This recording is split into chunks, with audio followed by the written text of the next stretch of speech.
So when you are placed, yesterday మనం ఒక experiment చేసాం. మ్యాగ్నెట్ని మనం ఒక స్ట్రింగ్తో టై చేస్తూ when you placed in a magnetic field it's becomes deflections. So deflections వస్తుందంటే రొటేట్ అయినట్టు కనిపించింది మనకు. సో అంటే టైం పీరియడ్ కూడా ఇన్వాల్వ్మెంట్ ఉండొచ్చు. ఆన్ చేసినాం. So time period values calculate చేయడం కోసం మనం టార్క్ ఫార్ములాని యూజ్ చేస్తాం. డెఫినెట్గా రొటేట్ అవుతుంది, ఇది ఎక్స్పెరిమెంటల్గా ప్రూవ్ అవుతుంది అన్నట్టు. అంటే టైం పీరియడ్ ఫ్యాక్టర్స్ని కంపేర్ చేస్తాం. వి నో దట్ ఎప్పుడైనా సరే ఒక మ్యాగ్నెటిక్ ఫీల్డ్లో మ్యాగ్నెట్ని ప్లేస్ చేసామంటే due to attraction or repulsion. So ఈ పోల్ ఏమో ఈ డైరెక్షన్లో ఫోర్స్ యాక్ట్ చేస్తుంది m B, and this will act at opposite డైరెక్షన్లో ఎఫ్ ఈక్వల్ టు -mBతో యాక్ట్ చేస్తుంది, సౌత్ పోల్ నార్త్ పోల్ అనుకుంటే. సో ఇమీడియట్గా డిఫ్లెక్షన్స్ వస్తాయి. ఆ డిఫ్లెక్షన్స్ నుంచి మనం ఎప్పుడైనా సరే ఆ టార్క్ ఫార్ములా సాల్వ్ చేస్తాం. Torque is equals to m B sine theta. So theta variations, therefore torque also varied. But time period ఎలా క్యాలిక్యులేట్ చేస్తామంటే based on formula torque is equals to m B sine theta. So ఇట్లా rotate అవుతుంది with respect to the one centre, we can call it is pivoted with one axis. So ఇలా rotate చేస్తుంది. ఇలా oscillate అవుతుందంటే ఏంది, to and fro motion వస్తున్నట్టు. To and fro motion వస్తుందంటే ఆటోమేటిక్గా దానికి టైం పీరియడ్ ఉంటుంది. We know that every particle obeys simple harmonic motion, SHM, we can call it is to and fro motion.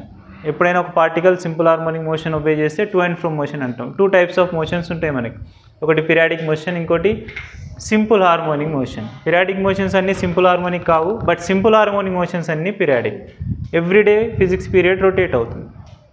Everyday ఉందా మనకి అంటే it is a period, certain time తర్వాత rotate అవుతుంది. Earth is rotating around the sun, it is a period, it is not SHM. Simple harmonic motion అవ్వాలంటే pendulum, it is oscillating with respect to the one point, one end to another end, అక్కడనే తిరుగుతుంది, swing, simple harmonic motion. So అంటే పార్టికల్ని periodic మోషన్గా వేరే express చేస్తాం, simple harmonic motion వేరే express చేస్తాం. అందుకే displacement is equals to A sin omega t అని ఒక ఫార్ములా వస్తుంది ఆసిలేషన్స్లో.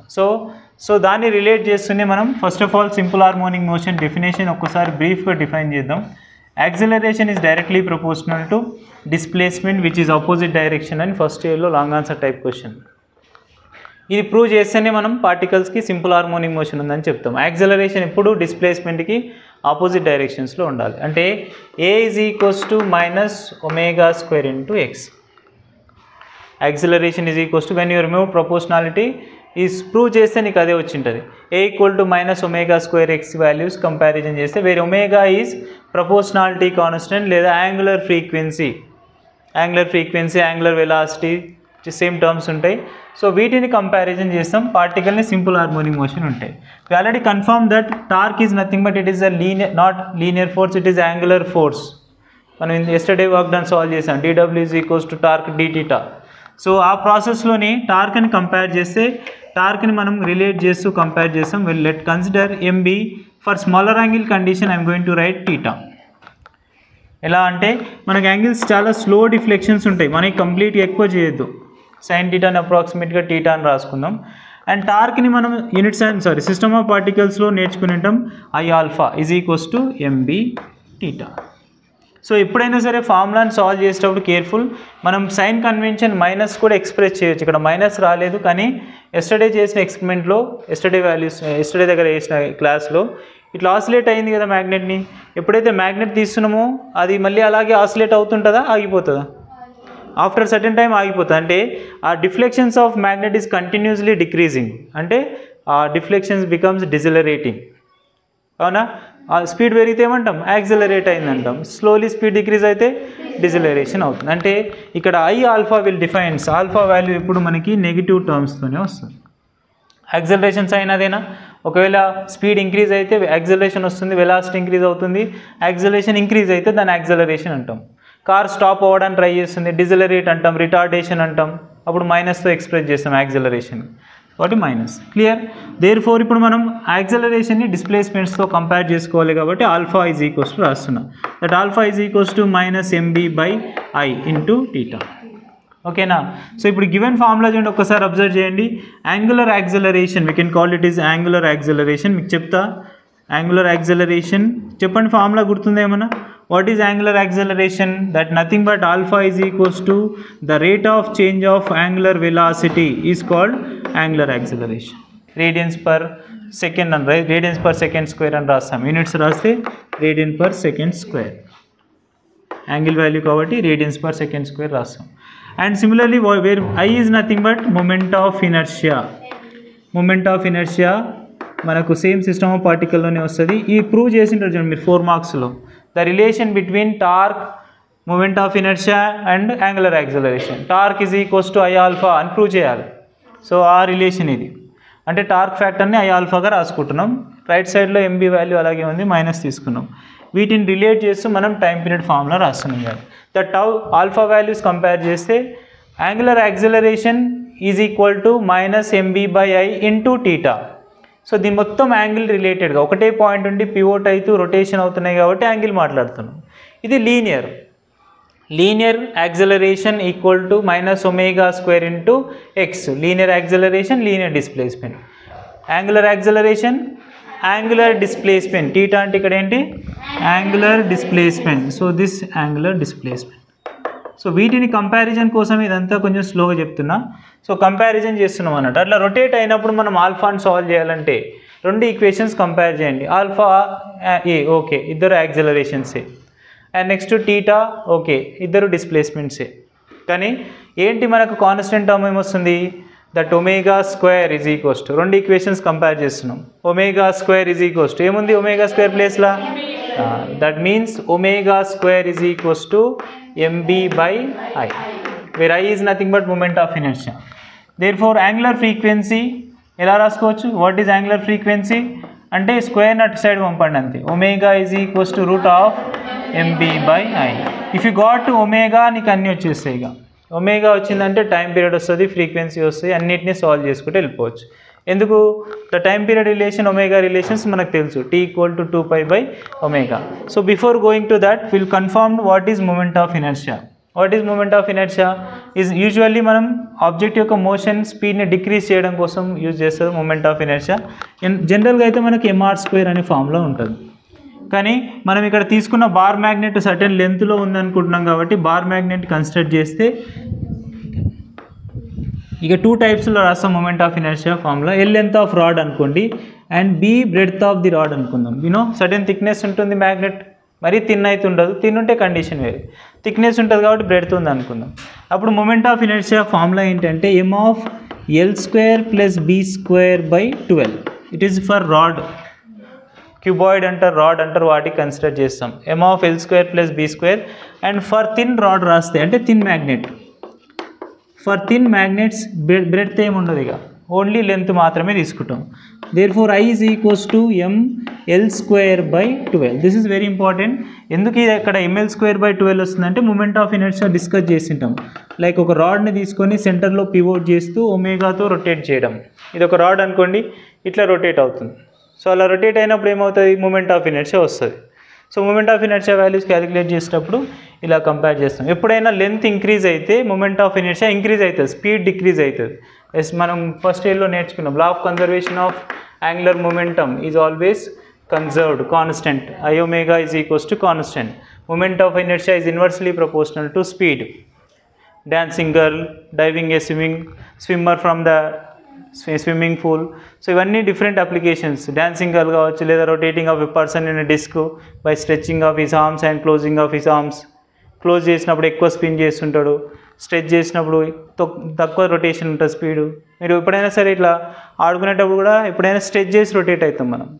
క్లోజ్ చేసుకొని రొటేట్ అవ్వండి, స్పిన్ అవ్వండి, కింద పడిపోతాం. బికాస్ నీ స్పీడ్ ఆఫ్ రొటేషన్ ఎక్కువ అవుతుంది.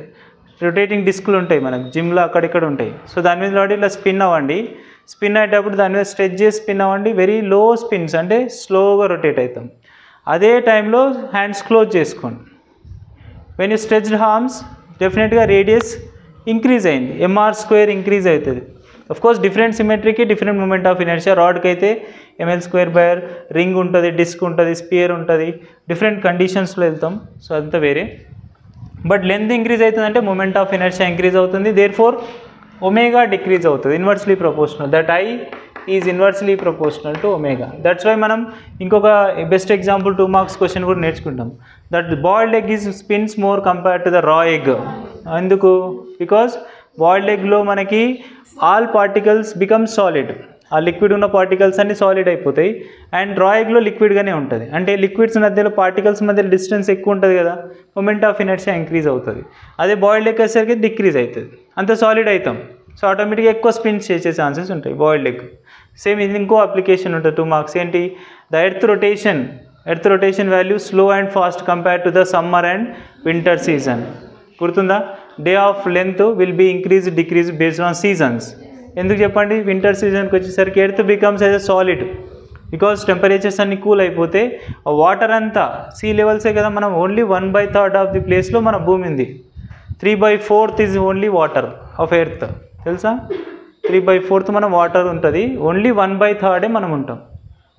భూమి సర్ఫేస్ ఉందంటే ఓన్లీ 1/3. ఆ వాటర్ అంతా ఫ్రీజ్ అయిపోయిందంటే సాలిడ్ అవుతుంది ఎర్త్, హై సాలిడ్ అవుతుంది. హై సాలిడ్ అయిందంటే స్పిన్స్ ఫాస్ట్గా చేస్తుంది, because moment of inertia decrease అవుతుంది. అప్పుడు నీకు డే ఫాస్ట్ అయిపోతుంది. దట్స్ వై మనకు వింటర్ సీజన్లో నైట్ అనేది 5 o'clock నైట్ అవుతుంది, 5:30 నైట్ అనిపిస్తుంది. ఇప్పుడు చూడండి, లేదా సమ్మర్ చూడండి 7 అయినా కానీ నైట్ కాదు. Even few days back yoga day 21 June. ఏంది speciality? That yoga 21 speciality day is lengthiest day. You can observe that day. డెఫినెట్గా 7:30 అయినా నైట్ కాదు, నీకు ఇంకా సన్ ప్రజెన్స్ ఉంటుంది. That nothing but moment of inertia, the rotation of spin of earth, all are depends values. Okay, so moment of inertia very very important thing. So అది ప్రతి దగ్గర ఎక్కడైనా వాడవచ్చు, అదొక లెసనే కాదు. ఇక్కడ మనం థిన్ రాడ్కి తీసుకుంటే I = ml²/12. క్లియర్? సో ఇప్పుడు ఈ ఫార్ములాని ఇక్కడ ఫర్దర్గా ఎక్స్టెండ్ చేస్తూ వెళ్తాం అన్నట్టు. Moment of inertia scalar quantity ఎట్లా ఉన్నా దాన్ని యాడ్ చేస్తూ వెళ్తాం. అండ్ ఒమేగా ఫ్యాక్టర్ వచ్చింది angular frequency. Omega √mb/I, where m is nothing but magnetic moment, b is nothing but magnetic induction or magnetic field, I is nothing but moment of inertia. So you know angular frequency, we can calculate time period value, that value t is equals to 2pi by omega. So t is equals to 2pi into √I/mb. Reverse లో రాస్తున్నాం. ఓకేనా? So ఇది మన time period formula. ఈ time period ఫార్ములాని use చేస్తూ ఇక్కడ yesterday చేసిన ఎక్స్పెరిమెంట్ని మనం కంటిన్యూ చేస్తాం. రొటేషన్ చేయడం 10 secondsకి అంటే 10 రొటేషన్స్కి ఎంత మూమెంట్ ఆఫ్ ఇనర్షియా ఉండొచ్చు, మ్యాగ్నెటిక్ మూమెంట్ ఉండొచ్చు, బీ వాల్యూస్ ఏదో ఒకటి తెలిస్తే క్యాలిక్యులేట్ చేయడం. టైం పీరియడ్ తెలుస్తుంది. 10 ఆసిలేషన్స్కి ఎంత టైం పడుతుంది, అక్కడే ఇట్లా రివాల్వ్ అవుతుంటుంది కదా, డిఫ్లెక్షన్స్ అవుతుంటుంది. అక్కడే డిఫ్లెక్షన్స్ అయినప్పుడు టైం స్టాప్ వాచ్తో మనం క్యాలిక్యులేట్ చేస్తాం, సింపుల్ పెండులమ్ ఎక్స్పెరిమెంట్ చేసినట్టు. So t is equals to 2pi into అంటే గివెన్ ఫార్ములాలో ఫ్రీక్వెన్సీ రాసి అప్లికేషన్ రాదు. What is the frequency? That nothing but frequency is equals to reciprocal of time లేదా number of oscillations by time. యాక్చువల్గా ఇక్కడ 1 రాస్తున్నామంటే 1 oscillation per second, 100 రాసామంటే 100 oscillations per second, 1000 రాసామంటే అంటే ఎగ్జాక్ట్గా రాయాలంటే n best, n number of oscillations per second. ఫాస్ట్గా spin అవుతున్నాం, ఫాస్ట్గా spin అయితే నెంబర్ ఆఫ్ ఆసిలేషన్స్ ఎక్కువ అవుతాయి, టైం పీరియడ్ తగ్గుతుంది. ఓకేనా? రొటేషన్స్లో స్లోగా రివాల్వ్ అవుతున్నాం, టైం ఎక్కువ తీసుకుంటుంది, బట్ ఆసిలేషన్స్ తక్కువ కవర్ చేస్తాం. ఓకేనా? సో అది స్పీడ్ని బట్టి మనకు నెంబర్ ఆఫ్ ఆసిలేషన్స్ చేంజ్ అవుతుంది. And you can write frequency formula, that is 1/2pi అవుతుంది. దిస్ ఈజ్ 2pi కదా, సో టైం పీరియడ్ కిందకి రాస్తాం 1/2pi into √of mb/I, reciprocal value. Clear? Frequency వస్తుంది. అంటే గివెన్ ఫార్ములాలో time period will depends on moment of inertia. Given ఫార్ములాలో time period will depends on magnetic moment. Magnets change చేసినా మనకి moment change అయితే time period change అవుతుంది. Magnetic field change చేసిన అంటే మనం ఇక్కడ అప్లై చేస్తే మ్యాగ్నెటిక్ ఫీల్డ్ ఒకటే ఇవ్వకుండా డిఫరెంట్గా ఇస్తున్నాం, డిఫరెంట్ స్పిన్ అవుతుంది. ఒకసారి 1 Tesla ఇస్తున్నాం, ఇంకోటిసారి 2 Tesla వాల్యూస్ ఇస్తున్నాం. మ్యాగ్నెటిక్ మూమెంట్ ఫీల్డ్ చేంజ్ చేసామంటే స్పిన్ కూడా చేంజ్ అవుతుంది. ఎలా చేంజ్ అవుతుంది? Depends on relation. It is inversely proportional to be. అంటే నువ్వు ఫీల్డ్ ఇంక్రీజ్ చేస్తే ఫాస్ట్గా స్పిన్ అవుతుంది, టైం పీరియడ్ తగ్గుతుంది. వీక్ ఫీల్డ్ ఉందనుకో, వీక్ ఫీల్డ్ ఉంటే ఇట్లా స్లోగా స్పిన్ అవుతుంటుంది. ఫీల్డ్ ఎక్కువ పెంచండి, ఫాస్ట్ అయిపోతుంది, బికాజ్ ఇన్వర్స్లీ ప్రపోర్షనల్ ఉంది. ఫాస్ట్ అవుతుందంటే ఏమవుతుంది? టైం పీరియడ్ డిక్రీజ్ అవుతుంది, ఫ్రీక్వెన్సీ ఇంక్రీజ్ అవుతుంది. ఓకేనా? ఈ టర్మ్స్ అన్నింటిలో ప్రతి ఒక్కటి రిలేషన్స్ వస్తాయి, అవన్నీ రిలేషన్స్ రాద్దాం. ఫర్ ఎగ్జాంపుల్ ఇక్కడే కన్క్లూడ్ చేద్దాం. గివెన్ రిలేషన్స్లో ఫస్ట్ మనం టైం పీరియడ్స్ వచ్చినాయి, అప్లికేషన్స్ చూద్దాం. The time period will depends on magnetic moment of arrangements. ఇక్కడ వెరీ ఇంపార్టెంట్ థింగ్ ఇది, మ్యాగ్నెటిక్ మూమెంట్ ఎఫెక్ట్ అవుతుంది when B and I are constant అనుకుందాం. ఐ కాన్స్టెంట్ అయితేనే అవుతుంది, బట్ ఐ చేంజ్ అయిందంటే మళ్ళీ యాజ్ ఇట్ ఈస్గా ఐ కూడా రిలేషన్లోకి వస్తుంది. అంటే ఏం రాసుకోవచ్చు, T1/T2 is equals to root of M2/M1. Okay, next ఒకవేళ మూమెంట్ ఆఫ్ ఇనర్షియా కూడా చేంజ్ అయితే the time is directly proportional to root of I/M. అంటే చేసే ఎక్స్పెరిమెంట్లో ఫీల్డ్ ఒకటి కాన్స్టెంట్, బి కాన్స్టెంట్. ఒకసారి ఒక మ్యాగ్నెటిక్ మూమెంట్ తెస్తున్నాం, ఒకలాగా వస్తుంది టైం పీరియడ్. ఇంకోసారి ఇంకొక మ్యాగ్నెటిక్ మూమెంట్ ఉన్న మ్యాగ్నెట్ తెస్తున్నాం, అరేంజ్ చేస్తున్నాం, మళ్ళీ స్పిన్ చేస్తున్నాం, ఫీల్డ్ సేమే, రొటేషన్స్ చేంజ్ అవుతుంది. ఓకే, కానీ ఒకవేళ మనం ఐడియల్గా కాకుండా అంటే మ్యాగ్నెటిక్ మూమెంట్స్ ఈ మూమెంట్ ఆఫ్ ఇనర్షియా కూడా ఇన్వాల్వ్ అవుతుంది కాబట్టి మూమెంట్ ఆఫ్ ఇనర్షియా చేంజ్ ఉన్నది అనుకోండి, ఒక చిన్న మ్యాగ్నెట్ తెచ్చినాం, చిన్న మ్యాగ్నెట్ ఇంకోటి పెద్దది తీసుకొస్తున్నాం, మూమెంట్ ఆఫ్ ఇనర్షియా చేంజ్ అవుతుందా, ml²/12, దీనికి ml²/12 ఒకలా ఉంటుంది, దీనికి ఇంకోలా ఉంటుంది. అంటే మూమెంట్ ఆఫ్ ఇనర్షియా చేంజ్ అయినా నీకు టైం పీరియడ్స్ కూడా చేంజ్ అవుతాయి. సో అందుకే మనకి ఐని కంపేర్ చేస్తున్నాం when B constant. So B constant కండిషన్లో చేస్తాం. ఓకే, నెక్స్ట్ వన్ అంటే వీటిని కంపారిజన్లో మ్యాగ్నెటిక్ మూమెంట్ ఎందుకు ఎఫెక్ట్ అవుతుందని అంటే అరేంజ్మెంట్స్ చెప్తారు వాళ్ళు. అరేంజ్మెంట్స్ మనకి చాలా అరేంజ్మెంట్ చేసినాం. When 2 magnets are same direction like south pole north pole ఉన్నదాన్ని హ్యాంగ్ చేసాం. ఓకే, నీకు got some time period, but నేను ఎక్స్టర్నల్గా ఏం చేస్తున్నా అంటే మ్యాగ్నెటిక్ మూమెంట్ ఇంకొక మ్యాగ్నెట్ తెచ్చి దీనికి ఇలా టై చేసాను, ఇంకో దాన్ని జాయిన్ చేస్తున్నాం. Based on their poles are magnetic moments attract అవ్వాలి కాబట్టి నార్త్ సౌత్ చేద్దాం. అంతేనా, ఆపోజిట్ పోల్స్ ఆర్ అట్రాక్ట్. రెండు మ్యాగ్నెట్స్ ఇలా స్టిక్ చేస్తున్నాం. స్టిక్ అయినా అంటే అర్థం ఏంటి, ఆపోజిట్ పోల్స్తో టై చేస్తాం. ఈవెన్ లైక్ పోల్స్తో కూడా టై చేయొచ్చు, అది వేరే అప్లికేషన్. అంటే మ్యాగ్నెటిక్ మూమెంట్ ఎలా ఎఫెక్ట్ అవుతుందని చెప్పడం కోసం. ఫర్ ఎగ్జాంపుల్ ఫస్ట్ మ్యాగ్నెట్ యొక్క మ్యాగ్నెటిక్ మూమెంట్ M1 అనుకుందాం. నెక్స్ట్ మనం చేసే ఎక్స్పెరిమెంట్లో 2 మ్యాగ్నెట్స్ కలిపి స్పిన్ అవుతుంది, therefore magnetic moment effect అవుతుందా, ఇదేమో ఈ డైరెక్షన్లో వస్తుంది M2. రిజల్ట్ ఏంటి చెప్పండి, దట్ సేమ్ అయితే 0 బట్ డిఫరెంట్ మ్యాగ్నెట్స్ కదా, M1 M2s ఉన్నాయి. MM ఉండే ఐడెంటికల్ మ్యాగ్నెట్స్ అయితే M-M 0 అవుతుంది, కానీ రెండు డిఫరెంట్ కాబట్టి we can write it as M-M2. If they are identical that is become 0. Okay, arrangements అయితే మొత్తం 0 అవుతుంది. When it become 0 there is no time period. అంటే నువ్వు ఫీల్డ్లో పెట్టినారా చూడండి, టైం పీరియడ్ బికమ్ ఇన్ఫినిట్ అవుతుంది చూడండి. That nothing but if identical magnets are there. మనం ఎస్టర్డే తీసుకున్న మ్యాగ్నెట్స్ లాగా 2 ఐడెంటికల్ ఉన్నాయి, రెండింటికి ఒకటే ఉంటాయి, సేమ్ సైజులో ఉన్నాయి, సేమ్ వాల్యూస్ కూడా సేమ్ ఉంటాయి అప్రాక్సిమేట్లీ. కాబట్టి M1 - M2 is become 0. When M0, therefore time period something by 0 infinite. Something by 0 అంటే ఇన్ఫైనైట్. అంటే నువ్వు ఇందులో ప్లే చేసినా డిఫ్లెక్షన్స్ ఇవ్వదు, అక్కడికి వెళ్ళి ఎక్కడికో దగ్గరికి వెళ్ళి అయిపోతుంది అంతే, మళ్ళీ డిఫ్లెక్షన్స్ రావు. టైం పీరియడ్ ఇన్ఫైనైట్ టైం పడుతుంది, అంటే మళ్ళీ రాదనే ఆసిలేషన్స్. ఓకేనా, సో అట్లా మూమెంట్ వాల్యూస్ చేంజెస్ అవ్వడం వల్ల. ఫర్ ఎగ్జాంపుల్ ఇదే అరేంజ్మెంట్స్ను మన కన్వీనియంట్గా సేమ్ లైక్ పోల్స్ని అరేంజ్ చేసామనుకుంది, like south north and again south north. We can tie by a thread కాబట్టి ఈజీ. అన్లైక్ పోల్స్ అనే గట్టి ఉంటాయి, రిపల్ అవుతుంటాయి పోల్స్ కానీ ప్లేస్ చేసుకోవచ్చు. ఇప్పుడు చెప్పండి, if 2 different magnetic moments are there, like we know south to north is the direction of magnetic moment M1 M2, therefore M affected is M1 plus M2. Even we can arrange the magnets in perpendicular also. ఇట్లా కూడా చేసి టై చేసి oscillate చేయొచ్చు. ప్రతి దగ్గర ఏమవుతుంది, M change అవుతుంది, moment of inertia change అవుతుంది. 2 మ్యాగ్నెట్స్ తీసుకున్నాం, ఫస్ట్ ఇలా అరేంజ్ చేసాం, ఒక మ్యాగ్నెటిక్ మూమెంట్ వచ్చింది M1 - M2. Next experiment change చేస్తున్నాం, 2 సేమ్ డైరెక్షన్లో పెడుతున్నాం, M1 plus M2 అవుతుంది. నెక్స్ట్ పర్పెండిక్యులర్ డైరెక్షన్ చేస్తున్నాం, south to north. M resultant perpendicular అంటే ఏమవుతుంది, root of M1² plus M2². ఇన్ని అరేంజ్మెంట్స్ చేసుకోవచ్చు. M will affected, magnetic moment affected. Question వాల్యూస్ని బట్టి వాళ్ళు క్వశ్చన్ ఎలా గివెన్ డేటాని బట్టి చేస్తారో దాన్ని కంటిన్యూ చేస్తాం. ఓకే, దీన్ని టై చేసి స్పిన్ చేయొచ్చు, ఒకలాగా ఉంటుంది time period, inversely proportional to M affected. And దీన్ని అరేంజ్ చేసుకోవచ్చు, ఒకలా ఉంటుంది momentum, M1 plus M2, M1 - M2.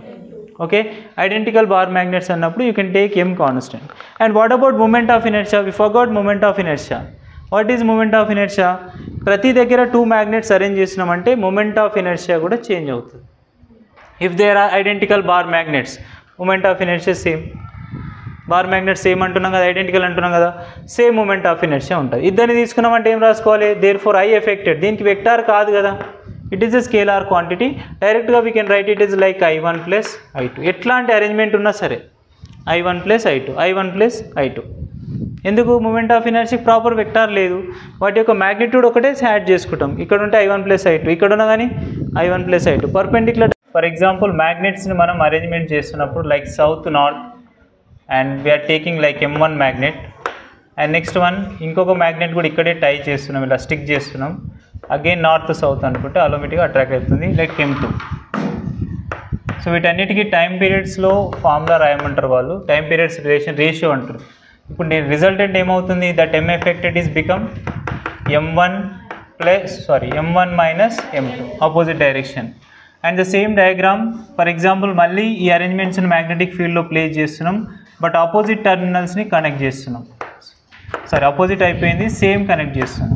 Again NS and the magnetic moment direction like M1 and this one also M1. That means M effected is M1 + M2. So వాళ్ళు time ratio అడిగినప్పుడు and again magnetics are perpendicular to each other. So ఇలా apply చేస్తాం, ఇది perpendicular direction అనుకోండి, south north south north. ఎక్కడ compare చేసినా మనకి resultant ఇలా వస్తుంది. అంటే M affected as M1 M2 అనుకుంటే √M1² + M2². అగైన్ ఎందుకు డిస్కస్ చేస్తున్నామంటే వీటి టైం పీరియడ్స్లో కంపారిజన్ చేసేటప్పుడు ఇక్కడే మనం ఐడెంటికల్ అనే వర్డ్ వాడదాం. That is when it becomes identical, magnets are there, their M effected is 0 because M - M 0. When it becomes identical, so that total M effected is become 2A. ఇక్కడ time period ఉంటుందా, time period is become infinite అవుతుంది, 0 కాదు, something by 0 అవుతుంది. And ఇక్కడ time period వస్తుంది 2M అవుతుందండి. ఇక్కడ కూడా సేమ్ చేయండి, that if all magnets are identical. And keep remember, confuse చేయడం కోసం వాళ్ళు మ్యాగ్నెట్ మెటీరియల్ అన్నాడు. గివెన్ అరేంజ్మెంట్స్లో we are taking like plus shape కావచ్చు, ఇలాంటి షేప్ కావచ్చు, డీమ్యాగ్నటైజ్డ్ మెటీరియల్ అంటారు. అంటే దాన్ని ఎంతసేపు మనం మ్యాగ్నటైజ్ చేసినా అది మ్యాగ్నెటిక్ మెటీరియల్ వర్క్ చేయదు. మీకు మ్యాగ్నెటిక్ ప్రాపర్టీస్ తెలుస్తాయి, ఇప్పుడు మనం నెక్స్ట్ డిస్కస్ చేస్తాం. 3 టైప్స్ ఆఫ్ మెటీరియల్స్ ఉంటాయి, ferromagnetic materials, diamagnetic materials and paramagnetic materials. అన్ని మ్యాగ్నెటిక్ మెటీరియల్స్ కావు, అన్నీ అట్రాక్ట్ కావు. ఐరన్ రింగ్ తీసుకొచ్చి మ్యాగ్నెట్ తీసుకొచ్చి మీరు యూజ్ చేసే కాపర్కి అట్రాక్ట్ చేయండి, రాడ్ కానీ రింగ్ కానీ అట్రాక్ట్ కాదు. అల్యూమినియం టచ్ చేయండి, అంత స్ట్రాంగ్ అట్రాక్ట్ కాదు. ఓన్లీ ఐరన్ ఫెర్రోమెట్రిక్ మెటీరియల్స్కి మాత్రమే అట్రాక్ట్ అవుతాయి. సిల్వర్ మెటల్ మీరు వాడతారు, సిల్వర్ బాగానే రింగ్స్ చైన్స్ ఉంటాయి, సిల్వర్ తీసుకొచ్చి టచ్ చేయండి, అస్సలే అట్రాక్ట్ కాదు. Is the silver is metal? Silver metal కాదా? మెటలే. ఇది పర్ఫెక్ట్ మెటల్ అంటాం, మంచి కండక్టర్ అంటాం, కరెంట్ బాగా ఫ్లో అవుతుంది అందులో. కాపర్లో మంచిగా ఫ్లో అవుతుంది, కానీ అట్రాక్ట్ కావు. బికాస్ దేర్ అట్రాక్షన్లో మ్యాగ్నెటిక్ ప్రాపర్టీస్ డిఫరెంట్ ఉంటాయి, డిఫరెంట్ మెటీరియల్స్. సో అప్పుడు డీమ్యాగ్నటైజ్డ్ మెటీరియల్ అన్నప్పుడు ఇక్కడ కన్ఫ్యూజన్ ఏంటి అంటే, మెటీరియల్ యాడ్ అవుతుంది, something we added for this magnet. ఒక డీమ్యాగ్నటైజ్డ్ మెటీరియల్ కాపర్ తీసుకొచ్చి ఇక్కడ ప్లేస్ చేస్తున్నాం. Anything will changes magnetic moment, అది మ్యాగ్నెటిక్ మెటీరియలే కాదంటాడు ఆయన. కాబట్టి మ్యాగ్నెటిక్ మూమెంట్ ఏం చేంజ్ కాదు, ఎంఏ ఉంటాం. ఓకే, కానీ ఇదే మ్యాగ్నెట్కి డీమ్యాగ్నటైజ్ మెటీరియల్ యాడ్ చేయడం వల్ల ఏం ఇంక్రీజ్ అయ్యి ఉండొచ్చు, మూమెంట్ ఆఫ్ ఇనర్షియా ఇంక్రీజ్ అవుతుంది. అంతేనా? మాస్ పెరిగిపోయింది, ఒకటి ఉన్నది ఇంకోటి యాడ్ అవుతుంది దానికి. కానీ ఇది అసలు మ్యాగ్నెట్ కాదు, మ్యాగ్నెటిక్ మెటీరియలే కాదు. సో దాన్ని ఇలా ప్లేస్ చేస్తున్నాం, దీనివల్ల ఏమైంది, మాస్ ఇంక్రీజ్ అయింది, మూమెంట్ ఆఫ్ ఇనర్షియాస్ ఇంక్రీజ్ అవుతాయి. డీమ్యాగ్నటైజ్ మెటీరియల్ తీసేసాం, మూమెంట్ సేమే మ్యాగ్నెటిక్ మూమెంట్, బట్ చేంజ్ అయ్యేటోళ్ళు మూమెంట్ ఆఫ్ ఇనర్షియా లాస్ అవుతాం. అది డిఫరెన్స్ అన్నట్టు మూమెంట్ ఆఫ్ ఇనర్షియాకి అండ్ నెక్స్ట్ మ్యాగ్నెటిక్ మూమెంట్కి. అన్ని మ్యాగ్నెటిక్ మెటీరియల్స్ ఇవన్నీ, అన్ని ఐరన్ బార్సే, అన్ని ఐరన్ రాడ్సే. అట్లా తీసుకుంటేనే ఎక్స్పెరిమెంట్ వర్కౌట్ అవుతుంది. సో స్లోలీ మనం మెటీరియల్స్ని కూడా మ్యాగ్నెట్గా కన్వర్ట్ చేస్తాం కమింగ్ టాపిక్స్లో. ఈ ఐడెంటికల్ తీసుకోండి, that M effected is become. ఎప్పుడైనా ఎఫెక్ట్ అవ్వాలంటే డోంట్ ఫర్గెట్, ఎప్పుడైనా ఎఫెక్ట్ అవ్వాలంటే ఇద్దరు మ్యాగ్నెటిక్ మెటీరియల్సే ఉండాలి. ఇనర్షియా ఎట్లా ఉన్నా ఎఫెక్ట్ అవుతుంది. Inertia is independent of magnetic moment. Inertia will depends only size ml²/12. ml²/12 change అవుతుందా లేదా అంతవరకే డిస్కస్ చేస్తాం. దేర్ ఫోర్ ఈ అన్ని ఫార్మేట్స్కి మనం ఒక టైం పీరియడ్ రేషియో రాస్తే, ఐడెంటికల్ కాకుండా జనరల్ రేషియో రాస్తే, ఫర్ ఎగ్జాంపుల్ ఇక్కడ టైం పీరియడ్ T1 అనుకోండి, and T2 time period and T3 time period ఇక్కడ. అండ్ రేషియో రాయండి, like T1 is to T2 is to T3 is equals to T1 condition ఏంటి, both are opposite direction like M1 - M2. అన్ని ప్రపోర్షనాలిటీలో పోతున్నాయి. And రెండు మ్యాగ్నెట్సే ఉన్నాయి కదా, ఎందుకు sir moment of inertia తీసుకోలే మీరు? Because all are 2 magnets, 2i proportionality constant అయిపోతుంది, తీసుకున్న వేస్ట్. చేంజ్ అయ్యేటోళ్ళు ఎవరు? Arrangement of magnetic moment. ఒకటే మ్యాగ్నెట్ తీసుకున్నావు, ఇక్కడ 2 అవుతున్నాయి, అప్పుడు మూమెంట్ ఆఫ్ ఇనర్షియా ఇన్వాల్వ్ అవుతుంది. చేంజ్ అవ్వాలి, ఏదైనా ఫ్యాక్టర్ చేంజ్ అయితేనే ప్రపోర్షనాలిటీలో రాస్తాం. And is 2. Next situation think చేయండి, that is 1/√m1 plus m2. And next situation 1/√m1² plus m2². Is this correct? Correct formula రాసామా? కరెక్టేనా? ఒకసారి థింక్ చేయండి. What is time period momentum relation magnetic moment? It is root of m కదమ్మా. Root of m అంటే డైరెక్ట్గా కాదు, అంటే ఇలా వస్తుంది. Root of m1 minus m2, root of m1 plus m2 and root m1² plus m2², అంటే 1/4. So ఇట్లా మనకి 2 రూట్స్లో వస్తుంది, ఇది మాత్రం ఇలా రేషియో రాస్తుంది. ఓకే, అర్థమవుతుందా? ఓకే, సో ఇది మనకి time period ratio. And next మనం మ్యాగ్నెట్ని బ్రేక్ చేద్దాం. మనం బిగినింగ్ టాపిక్స్లో డిస్కస్ చేసాం, మ్యాగ్నెట్ని బ్రేక్ చేసినప్పుడు మ్యాగ్నెటిక్ మూమెంట్ చేంజ్ అవుతుంది. డిఫరెంట్ టైప్స్గా బ్రేక్ చేస్తే అసలు టైం పీరియడ్ చేంజ్ అవుతుందా లేదా చూద్దాం. ఫర్ ఎగ్జాంపుల్ మ్యాగ్నెటిక్ని హారిజంటల్గా వర్టికల్గా బ్రేక్ చేస్తున్నాం అనుకుందాం. First case, when magnet is like this, దీన్ని మనం టైం పీరియడ్ క్యాలిక్యులేట్ చేసాం, t వచ్చింది అనుకోండి. And let consider length of the magnet L అనుకుందాం, 2L కాకుండా L, మన ఇష్టం కదా. We're treating like magnetic length 2L, treating, not it is fixed value. So కాబట్టి L లెంత్ మ్యాగ్నెట్ అనుకుందాం. And now I'm cutting the magnet with perpendicular of their length number of parts, n parts cut చేస్తున్నాం. ఏమేమి changes అవ్వచ్చు అనుకుంటారు అంటే, first of all check చేద్దాం. What is moment of inertia? mL²/12. ఇది first cut చేయకముందు magnet. Moment of inertia effect అవుతుందా లేదా చూడండి. That is moment of inertia will changes. New moment of inertia I' is equals to each పీస్కి magnetic moment of inertia ఏంటి? వినో break చేస్తున్నామంటే mass of the rod కూడా break అయినట్టే. n pieces cut చేస్తే m/n పీస్ ఉంటుంది. And length కూడా effect అవుతుంది కదా, ప్రతి పీస్లో ఎంత పార్ట్ ఉందంటే దట్ బికమ్స్ L/n² కన్వీనియంట్గా రాసుకోండి. 1/n × n² n³ mL²/12. We know that mL²/12 is nothing but moment of inertia, initially moment of inertia by n³. We got new moment of inertia. And మనం బిగినింగ్లో discuss చేసినాం, ఎప్పుడైనా మ్యాగ్నెట్ని వర్టికల్గా cut చేసినప్పుడు డెఫినెట్గా magnetic moment కూడా effect అయి ఉంటుంది. ఎట్లా? m is equals to m dash is equals to new magnetic moment, that is equals to m/n parts. గుర్తొస్తలేదా? So first of all pole strength change అవుతుందంటే నో. పోల్ స్ట్రెంత్ ఎప్పుడు హారిజెంటల్గా cut చేసినప్పుడు మ్యాగ్నెట్ని పోల్ స్ట్రెంత్ చేంజ్ అవుతుంది. Vertical cut చేస్తే L effect అవుతుందని రాసాం. లైక్ m సేమే కానీ నెంబర్ ఆఫ్ పీసెస్ కట్ చేయడం వల్ల L బర్న్ అయింది. But magnetic moment formula m × L కదా, లేదా m × 2L. Length is just only length values and m × L is nothing but old magnetic moment value by n. Cut చేయడం వల్ల అంటే వాళ్ళు break చేస్తారు మ్యాగ్నెట్ని, బ్రేక్ చేసినప్పుడు అప్లికేషన్స్ చేస్తున్నాం. Therefore new magnetic moment వచ్చింది, న్యూ మూమెంట్ ఆఫ్ ఇనర్షియా వచ్చింది. న్యూ టైం పీరియడ్ ఏమవుతుంది అంటే t'.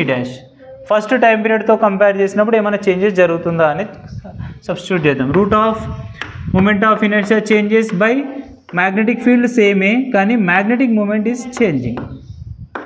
ఫీల్డ్ సేమే, ఇలా బ్రేక్ చేస్తున్నాం మళ్ళీ అదే ఫీల్డ్లో అప్లై చేస్తున్నాం అనుకుందాం. సో ఫీల్డ్ సేమ్ కాబట్టి బీనే రాస్తున్నాం, ఇవి చేంజ్ అవుతున్నాయి. సబ్స్టిట్యూట్ చేయండి that convenient values. Like I' is nothing but I/n³ b as it is. And next m' is nothing but m/n. So okay, ఎన్లో క్యాన్సిల్ అయితే 2 మిగులుతుంది. అండ్ రిమైనింగ్ చెప్పండి I/mb. ఇంకోటి ఏముంది 1/n² అంటే వీ కెన్ రైట్ ఇట్ రూట్లో బయటకు వచ్చేస్తుంది. 1/n² కదా, కాబట్టి స్క్వేర్ రూట్ నుంచి బయటకు వస్తుంది. రూట్ ఆఫ్ I/mb అంటే initial time period. Therefore t' is equals to we can write t/n లేదా 1/n × t. 5 పార్ట్స్ బ్రేక్ చేసిన n బికమ్ 5.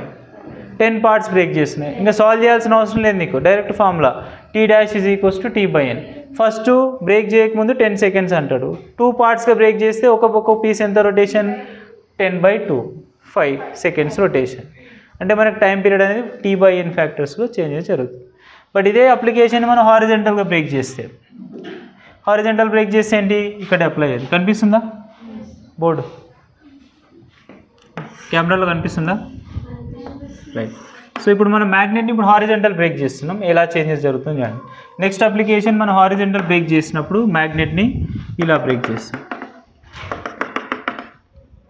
ఇలా n number of pieces break చేద్దాం. ఇనిషియల్ టైం పీరియడ్ t అనుకోండి. t is equals to యూజువల్గా break చేయకముందు we have formula 2π into √m/b i/mb. Okay, ఈ given ఫార్ములాలో i effect అవుతుందా m ఎఫెక్ట్ అవుతుందా చూసుకుందాం. సేమ్ ఫీల్డ్ అనుకోండి, సేమ్ ఫీల్డ్ అప్లై చేస్తున్నాం. n number of pieces act చేస్తుంది. ఇప్పుడు మూమెంట్ ఆఫ్ ఇనర్షియా చెక్ చేయండి. That m dash become again m/n. Horizontal cut చేసినా మనకి m/n వస్తుంది, వర్టికల్ కట్ చేసినా m/n వస్తుంది. బికాస్ హారిజంటల్ కట్ చేసినప్పుడు that length of magnet remains same. First horizontal cut చేసినప్పుడు length of magnet remains same, but every time pole strength will be affected. అందుకే దాన్ని substitute చేస్తే మళ్ళీ m/n రాస్తాం. అంటే గివెన్ ఫార్ములాస్లో లెంత్ సేమ్. చూడండి ఇలా కట్ చేస్తున్నాం, లెంత్ ఆఫ్ మ్యాగ్నెట్ని బ్రేక్ చేయట్లేదు, ఓన్లీ పోల్ స్ట్రెంత్ని వీక్ చేస్తున్నాం. ప్రతి దగ్గర pole strength m values decrease అయిపోతున్నాయి. That means m dash is equals to each పీస్లో magnetic pole strength m/n into length of the magnet l. We know that m into l is nothing but magnetic moment, like new m dash magnetic moment value వస్తుంది. Clear?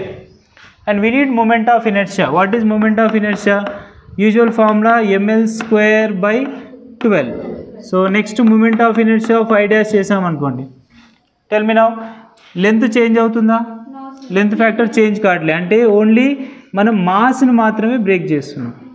ఇలా cut చేసినాం, ఒక piece బయటకు వస్తుంది, ఇలా cut చేసిన ఇంకో piece బయట, అంటే మాస్ ఎఫెక్ట్ అవుతుంది m/n. లెంత్ చేంజ్ అయిందా రాడ్ది? సో అంటే l² అలాగే ఉంటుంది /12. That means I dash is equals to, we can write ml²/12 is nothing but moment of inertia initially by n. Substitute చేయండి టైం పీరియడ్ ఫార్ములాలో. t dash new time period is equals to √2π ఉంటుంది ప్రతి దగ్గర, 2π రాలే ఇక్కడ. t dash is equals to 2π into ఈ formulas వస్తున్నాయి 2π. ఓకేనా, ఫార్ములాకి కంపల్సరీ 2π ఉండాలి, ఇక్కడ t/n అవుతుంది. Okay, t dash is equals to 2π into moment of inertia is nothing but I/n by magnetic moment is nothing but m/n into b. n cancel. Therefore time period is never change. I/mb factor వస్తే మళ్ళీ same t. ఏమన్నా n terms వచ్చిందా ఏమన్నా రాలే. అంటే ఎప్పుడైనా మ్యాగ్నెట్ని మనం హారిజంటల్గా బ్రేక్ చేస్తే, with respect to the poles axis break చేస్తే time period remains same, time change కాదు. బట్ ఎప్పుడైనా మ్యాగ్నెట్ని వర్టికల్గా with respect to their length వర్టికల్గా బ్రేక్ చేస్తే మనకి టైం పీరియడ్ t/n పార్ట్ అవుతుంది. ఓకే, ఇది ప్రాక్టికల్గా ప్రూవ్డ్ కాబట్టి డెరివేషన్ రాస్తున్నాం. ఒకవేళ థియరటికల్గా క్వశ్చన్ ఫ్రేమింగ్ ఇవ్వడానికి కనిపిస్తే అలాంగ్ ద పోల్స్ బ్రేక్ చేసినప్పుడు టైం పీరియడ్ రిమైన్స్ సేమ్. పోల్స్కి పర్పెండిక్యులర్గా బ్రేక్ చేస్తే, అంటే లెంత్కి పర్పెండిక్యులర్ బ్రేక్ చేస్తే టైం పీరియడ్ వాల్యూ t/n అవుతుంది. క్లియర్? గివెన్ క్వశ్చన్స్లో ఇంకొక అప్లికేషన్ కూడా ఇక్కడే నోట్ చేసుకోండి, దీని తర్వాత క్లోజ్ చేద్దాం. చాలా అప్లికేషన్స్ అయినాయి మనకు. Magnetic moment of inertias complete అయిపోతుంది. ఈవెన్ ఫీల్డ్ కూడా చేంజ్ అవ్వచ్చు కదా, కాబట్టి t is equals to 2π into I/b/hemలో b చేంజెస్ కావచ్చు. b ఎలా చేంజ్ అవుతుందంటే horizontal magnetic field, vertical magnetic field అంటాడు. సో b ఫ్యాక్టర్ చేంజ్ అవుతుందంటే t is inversely proportional to √b అని రాస్తాం. That nothing but t1/t2 is equals to √b2/b1 అని రాస్తాం. అంటే ఫీల్డ్ కూడా చేంజ్ అవ్వచ్చు. ఫీల్డ్ చేంజ్ అయినప్పుడు కూడా టైం పీరియడ్ ఎఫెక్ట్ అవుతుంది. గివెన్ ఫార్ములాలో మనకి సింపుల్ పెండులంలో 2π ఇంటూ √L/g ఎట్లా రాస్తామో, అంటే లెంత్ మీద టైం పీరియడ్ డిపెండ్ అయినట్టు, గ్రావిటీ మీద టైం పీరియడ్ డిపెండ్ అయినట్టు, ఇక్కడ కూడా time period will depends on respective physical quantities I, m, b. If you know the time period, you can find the frequency, if you can find the angular frequency, అన్ని terms వస్తాయి. Okay, basic formula ఇది ఒక్కటి గుర్తుపెట్టుకోవాలి, ఇది ఒక్కటే basic formula. ఈ basic ఫార్ములాని different applications question framing బట్టి ఇది ఒక్కటి తెలిస్తే ఫ్రీక్వెన్సీ వస్తుంది. నీకు కన్ఫ్యూజన్ లేదు. ఫ్రీక్వెన్సీ అడిగిన క్వశ్చన్లో భయపడద్దు, ఫస్ట్ టైం పీరియడ్ సాల్వ్ చేయాలి. టైం పీరియడ్ సాల్వ్ చేసి రివర్స్ చేద్దాం, అన్నీ అయిపోయి అదే ఫ్రీక్వెన్సీ అవుతుంది. ఫ్రీక్వెన్సీ ఫార్ములా గుర్తురాట్లు, ఎంత ఆలోచించిన టైం పీరియడ్ ఒకటే గుర్తొస్తుంది. But you know relation between frequency and time period, అప్పుడే కంటిన్యూ చేస్తాం, లేకపోతే రాదు. టైం పీరియడ్ వరకు వచ్చి అయిపోతుంది. A bar magnet makes 40 oscillations per minute. A bar magnet makes 40 oscillations per minute in a vibration magnetometer. In a vibration magnetometer. Full stop. Per minute, 40 oscillations per minute in a vibration magnetometer. Full stop. An identical magnet an identical magnet is demagnetized completely. An identical magnet is demagnetized completely and placed over the magnet in the magnetometer. Calculate the time taken for 40 oscillations. Calculate the time taken for 40 oscillations by this combination. 40 oscillations by this combination. ఇంతకుముందు చెప్పాను, if it is not a magnetic material, magnetic moment we cannot change. Magnetic moment as it is ఉంటుంది. First మనం ఒక magnet తీసుకున్నారు వాళ్ళు, ఈ మ్యాగ్నెట్కి time periods for frequency అన్నాడు కదా, number of oscillations per minute అంటే ఫ్రీక్వెన్సీ, టైం పీరియడ్ కాదు. అంటే ఎన్ ఫ్యాక్టర్ ఏమి ఇస్తున్నాడు లేదా ఫ్రీక్వెన్సీ ఫ్యాక్టర్ ఏమి ఇస్తున్నాడు, 40 ఆసిలేషన్స్ పర్ మినిట్. ఒకవేళ రిక్వైర్డ్ అంటే సెకండ్స్లో కన్వర్ట్ చేస్తాం, లేదా రేషియోలో క్యాన్సిల్ అవుతుందంటే అవసరం లేదు. ఈ ఫార్మేట్లో ఉంది ఫ్రీక్వెన్సీ అన్నప్పుడు జనరల్ ఒకటే మ్యాగ్నెట్ ఉందంట. ఓకే, అప్పుడు ఫ్రీక్వెన్సీ ఫార్ములా ఏంటి, 1/2π into √mb/I moment of inertia. Okay, and given frequency for this situation 40, clear, 40 per minute. But next experiment continuation లో ఏమన్నాడు, అదే magnetometers-లో one demagnetized material is placed over the magnet. అంటే ఏమి increase అయి ఉంటుంది, it is demagnetised material. అంటే దీంట్లో అసలు అసలు ఫీల్డ్ లైన్స్ దీని నుంచి వెళ్ళినా అది మ్యాగ్నెట్గా వర్క్ చేయదు. ఓకేనా, సో కాబట్టి ఆటోమేటిక్ ఇది only just moment of inertia మాత్రమే యాడ్ అవుతుంది. Therefore new frequency is equals to 1/2π into √mb/I. I value ఏం రాసుకోవచ్చు, I+I. M is not affected. అంటే గివెన్ రిలేషన్లో frequency is inversely proportional to √I. That means అది రాసిన ఇది రాసిన ఒకటే, f/f' is equals to √I2/I1. That is equals to √2I/I. I cancel. అందుకే ఐడెంటికల్ మ్యాగ్నెట్ అన్నాడు, బట్ డీమాగ్నటైజ్డ్ అన్నాడు. ఐడెంటికల్ అన్నాడు కాబట్టి ఐ వాల్యూని మనం 2I తీసుకుంటున్నాం. అంటే నీకు ఫ్రీక్వెన్సీ ఫ్యాక్టర్లో ఫస్ట్ దానికి 40 ఆసిలేషన్స్ పర్ మినిట్ వస్తుంది, అండ్ నెక్స్ట్ దానికి f' వాల్యూ కంపారిజన్ చేద్దాం. నెక్స్ట్ కూడా చెప్తాం. వాళ్ళు అన్నారు ఇది అన్నారు కదా, లాస్ట్ క్వశ్చన్ ఏమన్నారు, that value is become √2 times value వస్తుంది. లాస్ట్కి ఏమన్నాడు క్వశ్చన్లో ఏమన్నారు చూడండి, దట్ టైం టేక్ 40 ఆసిలేషన్స్ కావాలి. అంటే ఇప్పుడు ఫ్రీక్వెన్సీకి టైం పీరియడ్ రిలేషన్ ఏంటి, inversely proportional to t. That means f/f' is equals to T2/T1. 40 oscillations వచ్చే టైం పీరియడ్ కావాలి నీకు, అంటే T2 ఫ్యాక్టర్ కావాలి. Therefore T2 is equals to T1 into f/f'. So ఇప్పుడు మనకి f' ఫ్యాక్టర్ ఏమవుతుంది, 40 given సిచ్యువేషన్లో 40/2. Therefore T2 is equals to మనకి టైం పీరియడ్స్ వాల్యూస్ ఇది 40 కావాలంటున్నాడు, అప్పుడు టైం ఎంత అవుతుంది, T1 వాల్యూ 40 అంటున్నాడు. f ఈజ్ నథింగ్ బట్ మనం కంపారిజన్లో f' వాల్యూ రాస్తున్నాం, దట్ ఈస్ 40/√2 వాల్యూ. సో √2 పైకి వెళ్తుంది, 40 cancel. Therefore T2 is equals to √2. T2 is equals to 1.41 seconds.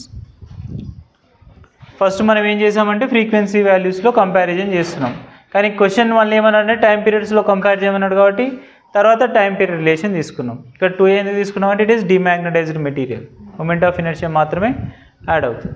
అదే ఒకవేళ magnetised material placed over that అంటే డెఫినెట్గా వాళ్ళు చెప్పాలి, is this like poles are placed, unlike poles are placed, అప్పుడే నీకు న్యూ మ్యాగ్నెటిక్ మూమెంట్ తెలుస్తుంది. ఓకే.